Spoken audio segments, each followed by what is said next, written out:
नमस्कार। आज की कहानी है तीन काम। एक बार दो गरीब दोस्त एक सेठ के पास काम मांगने जाते हैं। कंजूस सेठ उन्हें फ़ौरन काम पर रख लेता है और पूरे साल काम करने पर साल के अंत में दोनों को 12-12 स्वर्ण मुद्राएं देने का वचन देता है।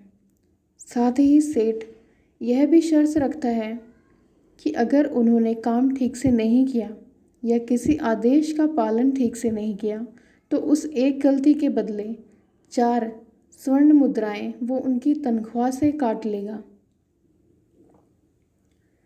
दोनों दोस्त सेठ की शर्त मान जाते हैं और पूरे साल कड़ी मेहनत करते हैं, दौड़ दौड़ कर सारे काम करते और सेठ के हर आदेश का पालन करते। इस तरह पूरा साल बीत गया।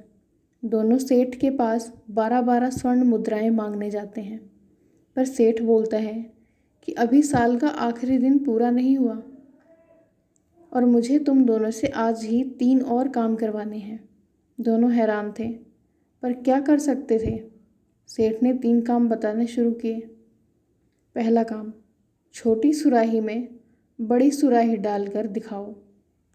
दूसरा काम, दुकान में पड़े गीले अनाज को बिना बाहर निकाले सुखाओ। तीसरा काम, मेरे सर का सही सही वजन बताओ। यह तो असंभव है, उन दोनों ने सेठ से कहा। सेठ की चालाकी काम कर गई। उसने कहा कि ठीक है, तो फिर यहाँ से चले जाओ। इन 3 कामों को ना कर पाने के कारण मैं हर काम के लिए 4 स्वर्ण मुद्राएं काट रहा हूँ। मक्कार सेठ की इस धोखाधड़ी से उदास होकर दोनों दोस्त बोझिल मन से जाने लगते हैं। उन्हें रास्ते में एक चतुर पंडित मिलता है। उनके ऐसे चेहरे देखकर पंडित उनसे उनकी उदासी का कारण पूछता है और पूरी बात समझने के बाद उन्हें वापस सेठ के पास भेजता है। दोनों सेठ के पास पहुंचकर बोलते हैं, सेठ जी, अभी आधा दिन बाकी है, हम आपके 3 कामों को कर देते हैं। सेठ हैरान था, पर सोचा कि उसका क्या बिगड़ेगा। वो तीनों दुकान में जाते हैं। दोनों दोस्त अपना काम शुरू कर देते हैं। वो बड़ी सुराही को तोड़कर उसके टुकड़े कर देते हैं और उन्हें छोटी के अंदर डाल देते हैं। सेठ मन महसूस कर रह जाता है, पर कुछ कर नहीं पाता है। इसके बाद दोनों गीले अनाज को दुकान के अंदर फैला देते हैं, तो सेठ बोल पड़ता है कि सिर्फ फैलाने से ये कैसे सूखेगा, इसके लिए तो धूप और हवा चाहिए। सेठ मुस्कुराते हुए कहता है, देखते जाइए।